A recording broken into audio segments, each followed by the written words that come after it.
যতক্ষণ বাবা মাছ না আনে, চাউল ডাউল না আনে, ততক্ষণ পর্যন্ত মা রান্না ছড়াইতে পারে না। আবার যতক্ষণ পর্যন্ত মা রান্না না ছড়াবে ততক্ষণ পর্যন্ত বাবার পেটে খাবার জুটে না, মুখে লুকমা ওঠে না। তাহলে দুইজনের সহযোগী, সহায়ক, দুইজন মিলে একটা সংসারকে সুরক্ষিত রাখে, জিইয়ে রাখে। ঠিক একইভাবে ইসলামের মধ্যে মুজাহিদ এবং ওলামায়ে কেরাম, মুজাহিদদের জমাতে সাধারণ মুসলমানদের এক জমাত থাকবে, ওলামায়ে কেরামের জমাতে সাধারণ মুসলমানদের এক জমাত থাকবে। মুমিনরা দুই ভাগে বিভক্ত হবে। কয় ভাগে? দুই ভাগে বিভক্ত হবে। বিভক্ত হয়ে একদল বাহির শত্রু থেকে, বাহিরের অসুবিধা থেকে ভিতরের মুসলমানদেরকে সুরক্ষিত করবে। আর ভিতরে যারা থাকবে জিহাদের বাইরে, তারা ইলিম চর্চা করবে, কোরআন হাদিস চর্চা করবে, চর্চা করে দ্বীনের বিধানগুলোকে সুরক্ষিত রাখবে।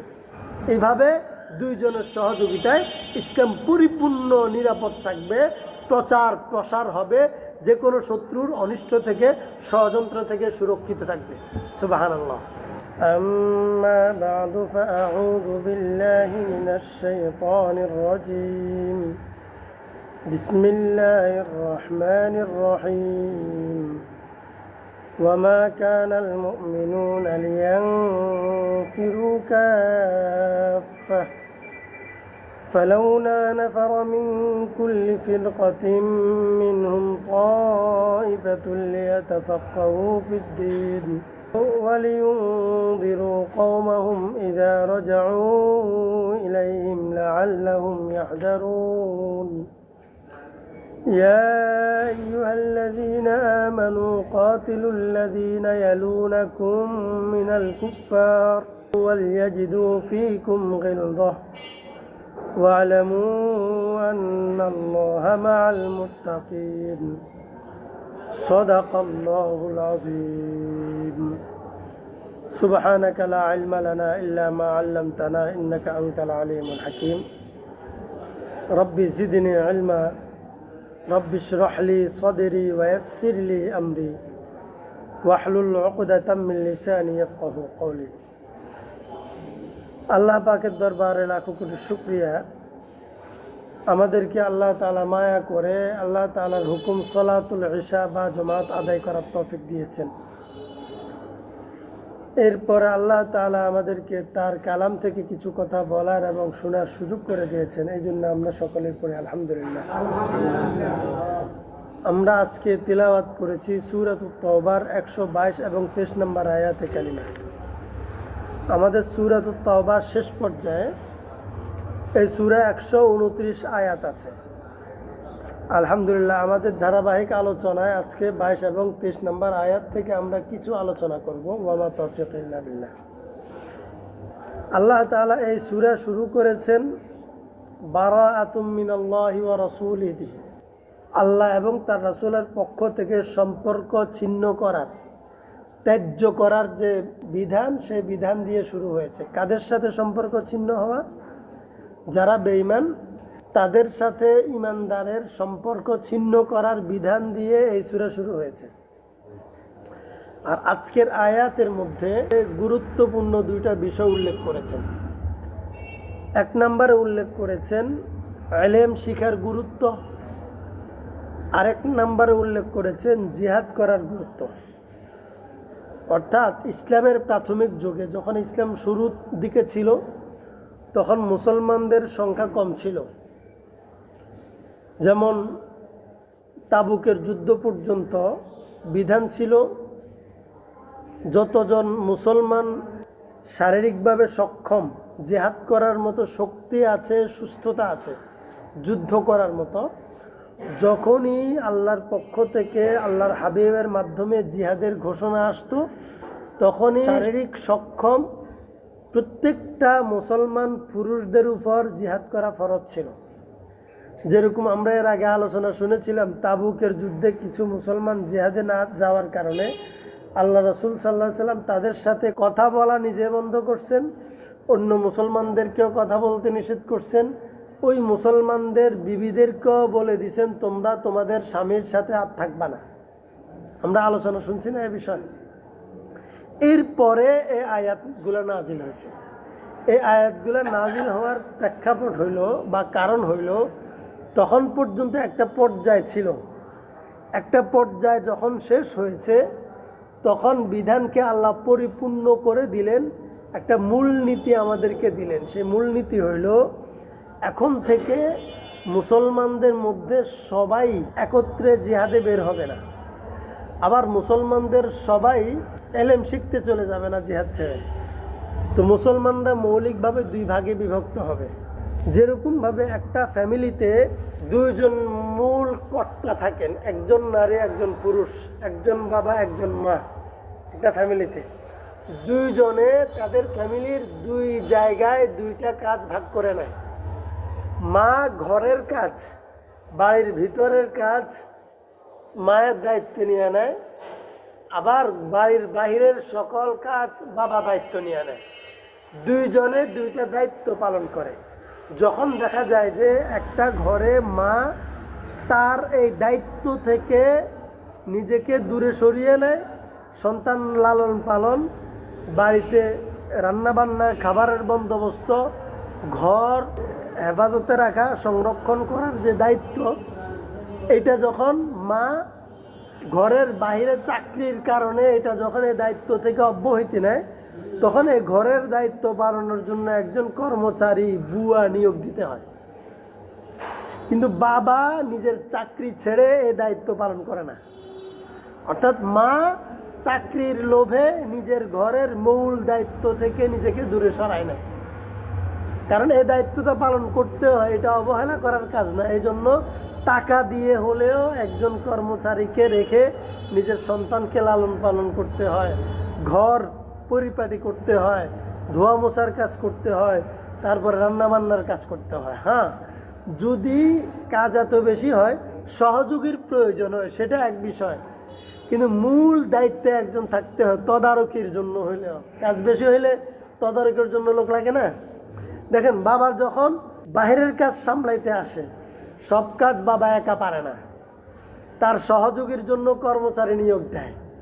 কিন্তু কর্মচারী নিয়োগ দিয়ে বাবা ওখান থেকে অন্য জায়গায় চলে যায় না, অন্য কাজে চলে যায় না, তদারকির জন্য থাকে। আবার দেখা যায় যখন তদারকিতে থাকে না, তখন ওই কাজের মধ্যে গাফলা হয়, সমস্যা সৃষ্টি হয়। ঠিক একইভাবে মায়ের কাজ ঘরের ভিতরে অভ্যন্তরে, তিনি যখন এই ঘরের কাজটা সামলায় আর যখন বেশি হয়ে যায় তখন সহযোগী নেয় আর তিনি তদারকি করেন, এতটুকুতে ঠিক আছে। যখন তিনি ঘর থেকে বের হয়ে অন্য চাকরিতে চলে যায়, এই কাজের তদারকির জন্য থাকে না, তখন বাইরের একজন বুয়াকে, কর্মচারীকে ঘরের দায়িত্ব দিয়ে দেয়। তখন সন্তান সঠিকভাবে লালন পালন হয় না, ঘরের রান্নাবান্না সঠিকভাবে রুচিসম্মত হয় না, সন্তানের সেবা, স্বামীর সেবা এবং অসুস্থ মা বাবার সেবা সঠিকভাবে হয় না, যথাযথ হয় না। আমরা এরকম অনেক চিত্র দেখি না? এই যে হক নষ্ট হয়, এই জন্য এখানে দ্বীনের ব্যাপারেও দুইটা চিত্র। দ্বীনের ব্যাপারে একটা হচ্ছে দ্বীনের অভ্যন্তরে দ্বীনের যে বিধানগুলো, এটাকে সংরক্ষণ করা, ইসলামের শরীয়তের বিধানগুলো রক্ষণাবেক্ষণ করা, বিশুদ্ধভাবে রাখা, মানুষদেরকে সঠিকভাবে মানুষদের কাছে পৌঁছার ব্যবস্থা করা, সঠিক পরিবেশন করা, দ্বীনের তালিম, তারবিয়ত, এটাকে জারি রাখা। এটা হচ্ছে যে মাদ্রাসা শিক্ষা ব্যবস্থা, মক্তব শিক্ষা ব্যবস্থা। যে আল্লাহ তাআলা বলেন এই আয়াতের মধ্যে যে তোমাদের মধ্যে সব মুমিন, যত মুমিন আছে সবার জন্য উচিত নয় যে সবাই জিহাদ ছেড়ে দিয়ে সবাই মাদ্রাসায় পড়ালেখা করতে শুরু করবে, কোরআন, দ্বীন, তালিম, তাজকিয়া, এটার পিছনে সবাই লেগে যাবে, জিহাদ করার জন্য কেউ থাকবে না।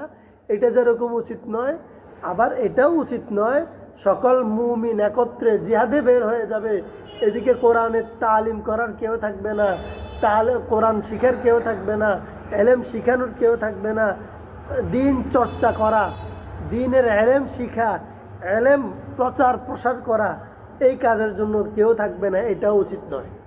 তো কি করবে? ওই ঘরের মতো, সংসারের মতো তোমরা মুমিনরা, মুমিন পুরুষেরা এই দিনের তাকাজাকে দুইটা ভাগ করে নিবা। সুবহানাল্লাহ। কয়টা ভাগ? 2 ভাগ। এক ভাগ দিন শিখবে, দিন শিখাবে। এক ভাগ মাদ্রাসায় পড়বে, মাদ্রাসায় পড়াবে। কোরআন পড়বে, কোরআন পড়াবে। নিজে মাসআলা মাসাইল শিখবে, অন্যকে মাসআলা মাসাইল শিখাবে। নিজে বিশুদ্ধভাবে শরীয়ত সম্পর্কে গবেষণা করে শিখবে, জানবে এবং অন্যদের কাছে যারা শরীয়ত জানে না, জানার সুযোগ পায় না, সুযোগ হয় না, যাদের জানা প্রয়োজন মাসআলা, যাদের ফতোয়া জানা প্রয়োজন, যাদের শরীয়ত জানা প্রয়োজন, যাদের কোরআন বিশুদ্ধভাবে শিখা প্রয়োজন, তাদেরকে এই সার্ভিসগুলো দিবে। কারা? একদল মুসলমান যাদের পরিচয় হবে আলেম। কি হবে পরিচয়? যাদের পরিচয় হবে আলেম। একদল আলেম এই কাজটা করবে, নিজেরা দিন শিখবে, দিন শিখাবে, মাদ্রাসা মসজিদ প্রতিষ্ঠা করবে, পরিচালিত করবে, এটা জিন্দা রাখবে, এটা সচল রাখবে এবং মুসলমানদের কাছে, সাধারণ মানুষদের কাছে এই মাসআলাগুলো, যা তাদের প্রয়োজনীয় মাসআলা, যার যে মাসআলা প্রয়োজন, যার দিনের যে অংশ শিখা প্রয়োজন, তাকে সেই অংশ শিখিয়ে দিবে, তাকে এই সার্ভিসটা দিবে কে? আলেমরা। 2 নাম্বার শ্রেণী, যারা ওই বাবার মতন বাহিরে থেকে পুরো সংসারকে সেভ করে না, রক্ষণাবেক্ষণ করে, বাহিরের ঝড় ঝাপটা, তুফান, বিরোধিতা, শত্রুতা সব কিছু মোকাবেলা করে কে? বাবা, বড় ভাই, অর্থাৎ এরা মুজাহিদ। এরা কে? এরা মুজাহিদ। এরা কি করবে? ভিতরে সংরক্ষণ করবে না, ভিতরে চর্চা করবে না। এরা বাহিরে থেকে নিজের পিঠ দিয়ে ভিতরে যারা আছে তাদেরকে হেফাজত করবে, তাদেরকে সেভ করবে, যেন কেউ কোনো বাহিরের শক্তি, যেন বাহিরের শত্রু যেন ঘরের মানুষগুলোকে, পরিবারের সদস্যদেরকে যেন ক্ষতি করতে না পারে। বাহিরের কোনো শত্রু যেন পরিবারের কোনো অনিষ্ট করতে না পারে। সংসারের ক্ষতি, সন্তানের ক্ষতি, কোনো সম্পদের ক্ষতি আছে না, সম্পদের ক্ষতি যেন করতে না পারে, সন্তানের ক্ষতি যেন করতে না পারে, পরিবারের সদস্যদের যেন ক্ষতি করতে না পারে। এই দায়িত্ব বড় ভাই এবং বাবা পালন করে না। মায়েরা পারে? এটা পারে না। কোথাও ঝগড়া লাগছে, কে ফিরায়? মামলা, মোকদ্দমা, আইন, আদালত, মানুষকে ফিরানো, জবাব দেওয়া, কেউ আসছে তার মোকাবেলা করা, এটা পুরুষ করে, পুরুষের কাজ, পুরুষের কাজ, বাহিরের কাজ। তো এই দ্বীন ইসলামের যে দ্বিতীয় অংশ, ওদের নাম হচ্ছে মুজাহিদ। এরা তো দ্বীন চর্চা, অর্থাৎ এরা তো ইলম চর্চা করবে না, কারণ ওই কাজ করতে গিয়ে এই কাজ করার সুযোগ পাবে না। জিহাদ করতে গিয়ে সৈনিক যারা বাহিনীর সদস্য হবে, তারা তো অস্ত্র পরিচালনা শিখবে, তারা মানুষের শত্রু মোকাবেলা কিভাবে করতে হয় এটা শিখবে, তারা বাহিরের শত্রু থেকে ভিতরের অঙ্গনকে কিভাবে সুরক্ষিত রাখতে হয় এটা শিখবে। যে কোনো শত্রুর মোকাবেলা করে নিজের ভিতরের মুসলিম সদস্যদেরকে, মুসলিম জাতিকে, মাদ্রাসা মক্তবকে, মসজিদকে, দ্বীনি হালকাকে, ফির মুরিদদেরকে, নারী পুরুষদেরকে, যত মুমিনিন মুমিনাত আছে, মুসলমানদের কবরস্থান, মুসলমানদের মাদ্রাসা, মুসলমানদের মসজিদ, মুসলমানদের ভূমি রক্ষা, মুসলমানদের সম্পদ রক্ষা, মুসলমান সদস্য বা সন্তানদেরকে রক্ষা করার দায়িত্ব, আলেম ওলামাকে রক্ষা করার দায়িত্ব, তাবলিগ জামাতকে রক্ষা করার দায়িত্ব, এই ইসলাম চর্চার পথকে নিরাপদ রাখা, যে কোনো ষড়যন্ত্র থেকে বাঁচানোর দায়িত্ব মুজাহিদদের। তো মুজাহিদরা সবসময় জিহাদ চর্চা করবে, সামরিক প্রশিক্ষণের রত থাকবে এবং জিহাদের রত থাকবে। তারা ভিতরকে সুরক্ষা দিবে, মুসলিম পরিবারকে, ইসলামের পরিবারকে তারা নিজের পিঠ দিয়ে সুরক্ষা দিবে, জীবন দিয়ে সুরক্ষা দিবে। তারা কারা? তারা মুজাহিদ। তাহলে যারা দ্বীন চর্চা করবে, দ্বীনের ইলম চর্চা করবে, ইলম শিখবে, শিখাবে, তারা হচ্ছে আলেম সমাজ। আর যারা এই শ্রেণীকে সুরক্ষিত রাখবে বাহির থেকে, যে কোনো দুশ্মন থেকে, যে কোনো হিংসুক থেকে, নাস্তিক থেকে, ভান্ডারি থেকে, ইহুদি খ্রিস্টানদের থেকে, বিভিন্ন অমুসলিম ধর্ম প্রচারক থেকে, মিশনারি সংগঠন থেকে যারা সুরক্ষিত রাখবে তারা হচ্ছে মুজাহিদিন। তা আল্লাহ বলে যে এই দুই ভাগে বিভক্ত হয়ে থাকবে মুসলমানরা। তাহলে যে দুই ভাগ যে হবে, এক ভাগ এক ভাগের দুশ্মন নাকি এক ভাগ আরেক ভাগের সহযোগী? সহযোগী। বাবা মায়ের দুশ্মন, মা বাবার দুশ্মন পরিবারে। এক সংসারে নারীও থাকে পুরুষও থাকে, সংসারের নারী পুরুষ একজন একজনের পরিপূরক, একজন একজনের সহায়ক। বাবা মা দুইজন দুইজনের সহযোগী নাকি দুইজন দুইজনের দুশ্মন? হ্যাঁ, সহযোগী। এখন বাবা যদি প্রতিদিন মায়ের বিরুদ্ধে শত্রুতা করে, সমালোচনা করে, বিরোধিতা করে, বলে যে সারাদিন কত কষ্ট করে আমি বাইরে থেকে বাজার ঘাট করি, কামাই রুজি করি, এই সংসারকে টিকায় রাখছি, আমি এই বিল্ডিং তৈরি করছি, তুমি কি করছো? আর মা যদি বলে যে ঠিক আছে তুমি বিল্ডিং করো, পাতিল কিনো, রান্না করে আনো, এই বাজার ঘাট করে আনো, আমি আজকে থেকে রান্না করব না, দেখবো তোমার মুখে লোকমা উঠে কেমনে। কেউ এখন বাজার করে উপবাস থাকতে হবে নি? বাপ বাজার করে উপায় আধা লাগবে নি? হ্যাঁ, তাহলে দোনোজনকে লাগবে, কেউ কারো শত্রু হওয়া যাবে না। আর মা যদি বলে যে আমি রান্না না করলে তুমি খাইতে কেমনে, বাবা কব ঠিক আছে কালকে থেকে আমি আর বাজার করব না, দেখি তুমি রান্না করো কোত্থেকে।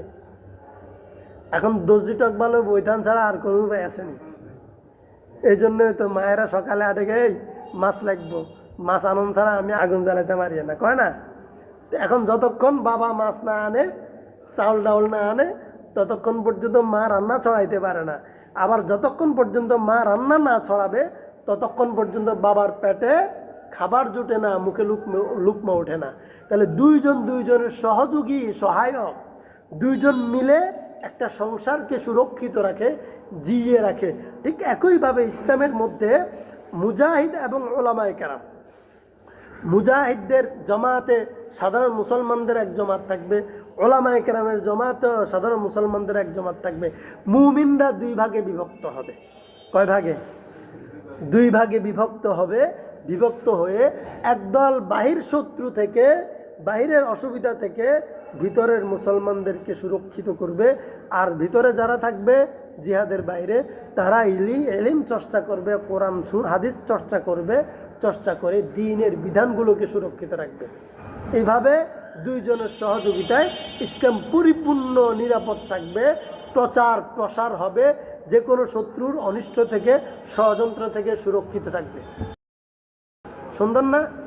আল্লাহ এখন আসুন আল্লাহ কি বলে। প্রথম আয়াত, ওয়ামা কানাল মুমিনুনা লিয়ানফিরু কাফাহ। এতক্ষণ যে কথা বুঝাইছি এখন সেই অনুবাদটা শুনে দিচ্ছি। আল্লাহ বলে সব মুমিনের জন্য উচিত হবে না তারা সবাই জিহাদের মাঠে বের হয়ে যাবে।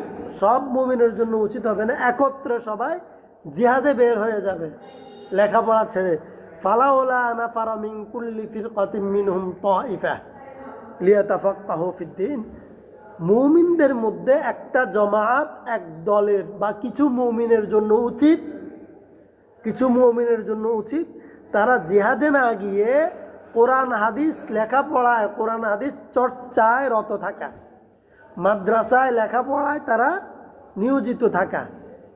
কেউ পড়াবে, কেউ পড়বে। কেন নিয়োজিত থাকবে? ওয়ালিয়ুনযিরু কওমাহুম ইযা রাজাউ ইলাইহিম লাআল্লাহুম ইয়াহযারুন।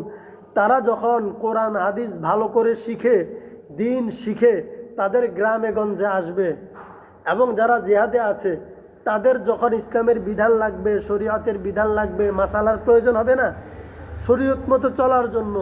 জিহাদ করার কারণে তারা শরীয়ত মতো চলতে, বিধান শিখতে তারা পারে নাই, সুযোগ পাচ্ছে না।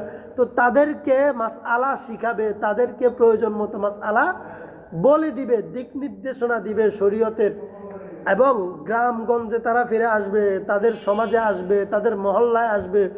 মহল্লায় যে মানুষগুলো সাধারণ খেটে খাওয়া মানুষ, দুর্বল মানুষ, খুব কম পড়ালেখা করা মানুষ, তারা কিভাবে নামাজ পড়বে, সিজদা কিভাবে দিবে, রুকুতে কিভাবে যাবে, রুকুতে কি পড়বে, নামাজ কিভাবে শুরু করবে, কিভাবে শেষ করবে, আল্লাহর কাছে দোয়া কিভাবে করবে, মেয়ে বিয়ে কিভাবে দিবে, নিয়ে যে বিয়ে কিভাবে করবে, তারপরে কেউ মারা গেলে কিভাবে কবর দিবে, এই যে প্রয়োজনীয় যে বিষয়গুলো, সন্তান হলে সন্তানের নাম কিভাবে রাখবে, সন্তানকে কিভাবে লালন পালন করবে, নিজে মাদ্রাসায় পড়বে কিভাবে, নিজের জীবন ব্যবসা করবে কিভাবে, চাকরি করবে কিভাবে, অর্থনীতি কিভাবে পরিচালিত করবে, রাজনীতি কিভাবে পরিচালিত করবে, এই সব কিছু ওই আলেমেরা এসে অন্যদেরকে শিখাবে। এবং এবং কোনো গুনাহের কাজ করলে, ভুল কাজ করলে সেই ভুল থেকে জাহান্নামের ব্যাপারে সতর্ক করবে। খবরদার, তোমরা যে ভুল করতেছো এই ভুলের কারণে তোমরা জাহান্নামে যাবে, ঈমান চলে যাবে। কেউ বলে যে বাউলকে যারা মারে, বাউলকে যারা আঘাত করছে তারা উগ্র, তো ওলামায়ে কেরাম বলবে যারা বাউলের পক্ষে কথা বলবে তাদের ঈমান থাকবে না। কেউ বলবে যে শরিয়া আমরা মানি না, তো ওলামায়ে কেরাম সতর্ক করবে যারা শরিয়া মানে না তারা বেঈমান। কেউ বলবে যে বাউলের নাম দিই, গানের আসরের নাম দিই, তারা কোরআনকে বিকৃত করবে, হাদিসকে বিকৃত করবে, ইসলাম নিয়ে তুচ্ছ তাচ্ছিল্য করবে। তো ওই ওলামায়ে কেরাম বলবে যে খবরদার, যারা কোরআন নিয়ে বিদ্রুপ করবে, রসুলরে নিয়ে বিদ্রুপ করবে তাদের ঈমান থাকবে না। কেউ বলবে যে সাহাবায়ে কেরামের নাউজুবিল্লাহ সমস্যা ছিল, ওই সমস্যা ছিল। তো ওলামায়ে কেরাম বলবে, সতর্ক করবেন, খবরদার যারা সাহাবীদেরকে নিয়ে কথা বলবে, সাহাবীদেরকে নিয়ে কটাক্ষ করবে বা তুচ্ছ তাচ্ছিল্য করবে, গুনাহগার বলবে, তাদের আকীদা নষ্ট হয়ে যাবে, ঈমানে সমস্যা হয়ে যাবে। এই যে ওলামায়ে কেরাম তাদেরকে এই বিষয়গুলোতে সতর্ক করবে। কি করবে? সতর্ক করার জন্য সঠিক ইলম জানার মতো মানুষ লাগবে না? কোরআন চর্চা লাগবে না? লাগবে। এই জন্য আল্লাহ বলে একদল জিহাদে থাকবে আর একদল ইলম চর্চায় থাকবে। এরপরে আল্লাহ তাআলা বলেন, এখন যারা জিহাদে যাবে, জিহাদের বিধান বলছেন, ইয়া আইয়ুহাল্লাযীনা আমানু কাতিলুল্লাযীনা ইয়ালুনাকুম মিনাল কুফফার ওয়ালইয়াজিদু ফীকুম গিলযা। আল্লাহ বলে, হে ঈমানদারগণ, তোমাদের জন্য দায়িত্ব কাফেরদের যারা তোমাদের কাছাকাছি, অর্থাৎ যেই ভূমিতে কাফেরদের হাতে মুসলমান ইসলাম অনিরাপদ, মুসলমানের উপর জুলুম, মুসলমান ইসলামের উপর জুলুম, কাফেরদের দৌরাত্ম্য, কাফেরদের দখলে যে ভূমি, এই ভূমির মালিক কাফের নাকি আল্লাহ? তাহলে আমরা ইমানদারের দাবি হচ্ছে যে ইনিল হুকমু ইল্লা লিল্লাহ, পৃথিবীর প্রত্যেকটা ইঞ্চি ভূমির মালিকানা আল্লাহর। সুতরাং প্রত্যেকটা ইঞ্চি ভূমির পরিচালনা হবে আল্লাহর গোলাম যারা, তাদের হাতে। আল্লাহর হুকুম কি? প্রত্যেকটা ইঞ্চি ভূমির মালিক কে? আল্লাহ। সুতরাং প্রতিটা ইঞ্চি ভূমির পরিচালনার দায়িত্ব, নেতৃত্ব থাকবে যারা আল্লাহকে মানে তাদের হাতে। আর যারা আল্লাহকে মানে তারা এই ভূমিকে পরিচালনা করবেন। ভূমি মানে রাজ্য পরিচালনা করবেন, দেশ পরিচালনা করবেন আল্লাহর বিধান মতো। এখন কেউ যদি বলে না, আল্লাহর বিধান মতো হইলে আধুনিক যুগে পৃথিবী চলবে না, অচল হয়ে যাবে, বিজ্ঞানের যুগে পৃথিবী আল্লাহর বিধান মতো নাউজুবিল্লাহ চলবে না, অচল হয়ে যাবে, সুতরাং আমরা ভোট দিয়ে কিছু এমপি তৈরি করব, এমপি নিয়োগ দিব, ওই এমপিরা সংসদে এসে সিদ্ধান্ত নিবে দেশ কিভাবে চালাবে, আইন কি হবে, আইন প্রণয়ন তারা নিজেরা তাদের মস্তিষ্ক থেকে বুঝ, বুদ্ধি, যোগ্যতা, জ্ঞান অনুযায়ী করবে। এখানে আল্লাহর বিধানের কোনো সুযোগ নেই, আল্লাহর বিধান মতো চলবে না, শরিয়া চলবে না এদেশে। কেউ যদি বলে, তখন ওই ভূমির মুসলমানদের উপর দায়িত্ব এদের বিরুদ্ধে রুখে দাঁড়ানো। কারণ ওরা যদি শরিয়ার বিরুদ্ধে কঠোর হইতে পারে, শরিয়ার বিরুদ্ধে তাদের নিজের মন মতো রাষ্ট্রে আইন তৈরি করার জন্য যদি তারা যুদ্ধ ঘোষণা করতে পারে, সংসদ তৈরি করতে পারে, সংবিধান রচনা করতে পারে, তাহলে আল্লাহর শরিয়ার মোতাবেক রাষ্ট্র পরিচালনা করার জন্য, আল্লাহর বিধান মতো রাষ্ট্রের আইন তৈরি করার জন্য একদল মুসলমানের কি অধিকার নাই যুদ্ধ ঘোষণা করা, প্রতিবাদ করা অধিকার নাই? হ্যাঁ, আমার ঘর, আমার বাবার ঘর, আমি আমার বাবার প্রতিনিধি, তাই না? আমার পাশের বাড়ির মানুষ যদি বলে তুমি এই ঘরটা আমি যেমনে বলি এমনি বানাইবা, তোমার বাড়ি তুমি আমার মন মতন সাজাইবা, সেট আপ করবা, তুমি রাস্তা এখানে দিতে হবে, তুমি তোমার ঘর এদিকে ফিরে করতে হবে, তোমার ঘরের দুয়ার জানালা, তোমার ঘরের পর্দার বেড়া তুমি খবরদার পর্দার বেড়া দিতে পারবা না, তোমার নারীরা পুরুষদের মতো ডাইনিং রুমে একসাথে খাইতে হবে, একসাথে চলতে হবে। যদি তুমি তোমার ঘরে তোমার নারীদেরকে আলাদা করে দাও, নাইলে পাশের বাড়ির বলে যে খবরদার তোমারা আমি এভাবে চলতে দেব না, যেহেতু আমি এই সমাজের মানুষ, এই সমাজের মধ্যে আমি কাউকে পর্দা করতে দেব না, পর্দা মতো চলতে দেব না। এটা যদি পাশের ঘরের মানুষ বলে, তাহলে আমার অধিকার নাই আমার ভাইয়ের সুরক্ষার জন্য আমি ওই পাশের ভাইয়ের এই আগন্তুকের বিরুদ্ধে, এই থার্ড পার্সনের বিরুদ্ধে যুদ্ধ ঘোষণা করা আমার দায়িত্ব নাই? অধিকার কি আমার বেশি না তার বেশি? আমার বাড়ি, আমার ঘর, অধিকার আমার বেশি। তাহলে এই পৃথিবীর মালিক আল্লাহ, এই জমিনের মালিক আল্লাহ, এই রাষ্ট্রের মালিক কে? আল্লাহ। আল্লাহর বিধানের পক্ষে আমি আল্লাহর প্রতিনিধি। আমরা যারা আছে আমরা কার প্রতিনিধি? আল্লাহর প্রতিনিধি। আমরা চাইবো আল্লাহর বিধান মতো, শরিয়া মতো রাষ্ট্র চলুক। আর এক দল বলে না, আল্লাহর শরিয়া মতো রাষ্ট্র যারা চালাইতে বলবে তাদের বিরুদ্ধে যুদ্ধ ঘোষণা, তাদেরকে উগ্র বলবে, তাদেরকে জঙ্গি বলবে, তাদেরকে দেশে অস্থিতিশীলকারী বলবে, তাদেরকে রাষ্ট্রদ্রোহী বলবে, তাদেরকে অ্যারেস্ট করবে, তাদেরকে জেল জীবন, তাদেরকে দমন করার জন্য যত কিছু তো করা দরকার সব করব। যারা ইসলামী শরিয়ার বিরুদ্ধে এই দাবি তোলে বা এই অবস্থান নেয়, তারা কি আল্লাহর গোলাম নাকি নাফরমান? আল্লাহর গোলাম নয়, তারা আল্লাহর নাফরমান, মানে আল্লাহকে অস্বীকারী, আল্লাহর সাথে বেয়াদবিকারী, ওরা বেয়াদবি করে। তাহলে যারা আল্লাহর লগে বেয়াদবি করে তাদেরকে পৃথিবীতে থাকার অধিকার আছে? আছে, গোলাম হিসাবে থাকবে। পৃথিবীতে তাদের রাজত্ব করার অধিকার কার পক্ষ থেকে নেই? আল্লাহর পক্ষ থেকে নেই। এখন তারা রাজত্ব করবে, আমি থাকবো, আমাকে তারা বোরকা পড়লে বলবে যে ব্যাকডেটেড, বলবে যে বোরখার নামে, হিজাবের নামে মানুষদেরকে জিম্মি করে রাখছে, নারীদেরকে অধিকার থেকে বঞ্চিত করছে। আর তারা আমাদের মেয়েদের বোরখা খুলে ফেলবে অধিকারের নামে, আর আমরা আমাদের মেয়েদেরকে বোরখা পরাইলে তারা আমাদের বিরুদ্ধে যুদ্ধ ঘোষণা করবে। তারা আমাদেরকে তাদের বানানো আইন মানতে বাধ্য করবে, আর আমরা আমাদের জীবনে আমাদের আল্লাহর বানানো আইন পালন করতে গেলে, বলতে গেলে আমাদেরকে জঙ্গি বলবে। যে তারা আল্লাহর বিধানের বিরুদ্ধে বলে, অনধিকার চর্চা করে, আর তাইলে কি আমরা আল্লাহর বিধানের পক্ষে বলতে পারবো না? তারা আল্লাহর বিধানের বিরুদ্ধে যুদ্ধ ঘোষণা করে, আমরা আল্লাহর বিধানের পক্ষে যুদ্ধ ঘোষণা করতে পারবো না? তো আমাদেরকে কেন জঙ্গি বলবে? তারা বলবে, বলুক, তারা তো বলবে, তারা তো নাফরমান। তাহলে যারা মুমিন তারা কি, যারা আল্লাহর বিধানের পক্ষে কথা বলে তাদেরকে উগ্র বলতে পারবে না। যদি কেউ বলে তাহলে সেও বেঈমান। তাহলে আল্লাহকে যে মানে না, সে কি? বাপের বিরুদ্ধে যদি কোনো সন্তান বাপের বিরুদ্ধে, বাপের শত্রুদের সাথে আঘাত করে, শত্রুদের পক্ষে দাঁড়ায়, তাইলে বাপ ওইটারে ত্যায্য করবে কিনা? করবে তো। বাপের নাফরমান বলবে তো, অবাধ্য সন্তান বলবে তো। তাহলে আল্লাহর বিধানের বিরুদ্ধে যারা দাঁড়াবে, রাজনীতির নামে, এই গণতন্ত্রের নামে, অথবা রাষ্ট্র বিনির্মাণের নামে, স্বাধীনতার নামে, বিজ্ঞানের নামে, আধুনিকতার নামে, সেকুলারিজমের নামে, গণতন্ত্রের নামে, যে নামেই হোক, যদি আল্লাহর বিধানের বিরুদ্ধে, আল্লাহর সিস্টেমের বিরুদ্ধে, আল্লাহর ইচ্ছা এবং আল্লাহর পছন্দের বিরুদ্ধে যদি কেউ দাঁড়ায়, তাইলে তাকে আল্লাহ ত্যায্য করবে কি করবে না? করবে। তাহলে যারাই আল্লাহর বিরুদ্ধে কথা বলছে শরীয়তের, তারা ত্যায্য ইসলামের।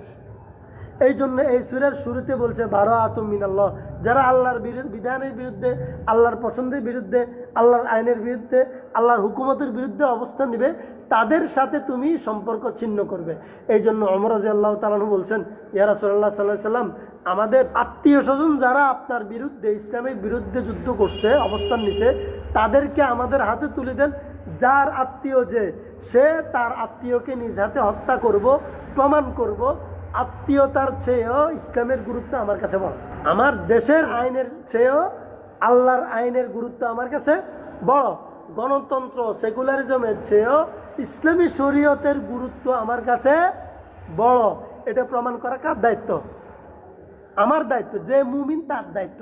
এই জন্য আল্লাহ বলছেন যে, ও মুমিনেরা, ইয়া আইয়ুহাল্লাযীনা কাতিলু আল্লাযীনা ইয়ালুনাকুম মিনাল কুফার ওয়াল ইয়াজিদু ফীকুম গিলযা, তোমরা তাদের সাথে এমন আচরণ করবে যারা নাফরমান, যারা সেকুলার, যারা ধর্ম বিদ্বেষী, ধর্মদ্রোহী, যেই নামেই হোক, যেই পরিচয়ে থাকুক, তোমরা তাদের সাথে এত কঠোর আচরণ করবে, এমন আচরণ করবে যেন তারা তোমাকে তাদের সাথে কঠোর দেখে। কি কঠোর? সহজ না।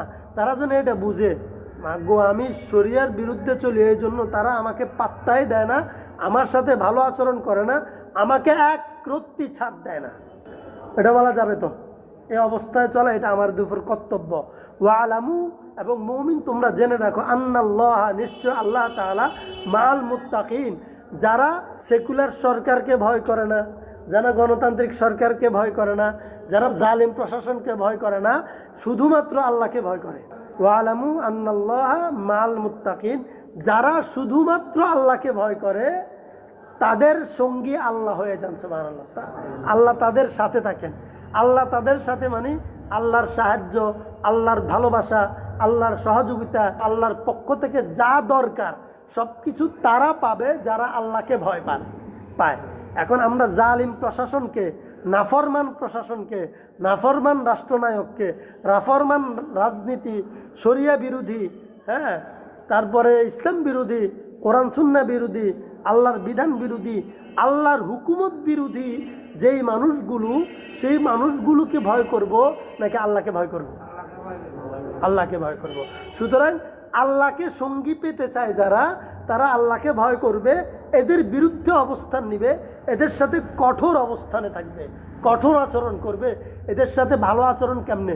আচ্ছা, আমার বাবার সাথে যে বেয়াদবি করবে, আমি বুঝি তার সাথে চা খাবো বসি, আমার সাথে ভালো আচরণ করে, আমার বাবার সাথে বেয়াদবি করে, আমি তারে বন্ধু বানাবো? এটা অসম্ভব। যদি কেউ বানায়, সে তার আত্মমর্যাদা নেই, মান সম্মান বলতে কিছু নেই, সে নির্লজ্জ, সে বেহায়া, সে বেয়াক্কল, সে বেয়াদব।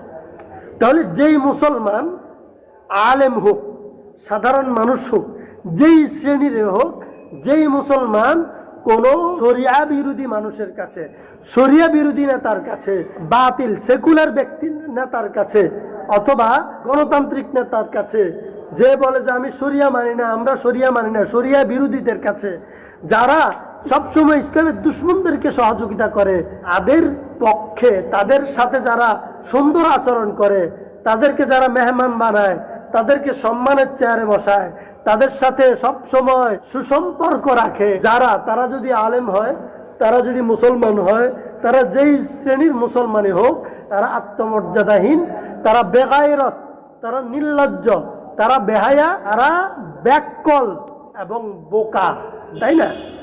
এটা না হলে আমার আল্লাহর সাথে যে নাফরমানি করে উঠতে বসতে, আমি তার সাথে উঠতে বসতে সুন্দর আচরণ করি। আল্লাহ বলে না, বারাআতুম মিনাল্লাহ ওয়া রাসূলিহি ইলাল্লাযীনা আহাদতুম মিনাল মুশরিকিন, আল্লাহ এবং তার রাসূলের পক্ষ থেকে যারা আল্লাহ এবং তার রাসূলের সাথে খারাপ আচরণ করবে, তাদের সাথে মুমিনের সম্পর্ক ছিন্ন হবে। কাতিলুল্লাযীনা ইয়ালুনাকুম মিনাল কুফার ওয়া ইয়াজিদু ফীকুম গিলযা, তাদের সাথে যুদ্ধ ঘোষণা, মানে যুদ্ধের মাঠে শত্রুর সাথে মানুষের আচরণ যেরকম হয়, যারা নাফরমান, আল্লাহ বিরোধী, শরিয়া বিরোধী, খোদা বিরোধী, বাউলের পক্ষে, নাস্তিকের পক্ষে, ইয়াবাখোরদের পক্ষে, ট্রান্সজেন্ডারদের পক্ষে, বেশ্যাদের পক্ষে, তাদের সাথে ওই মুমিনের একই আচরণ হবে, কঠোর এবং কঠিন আচরণ হবে। এটা আল্লাহর নির্দেশ।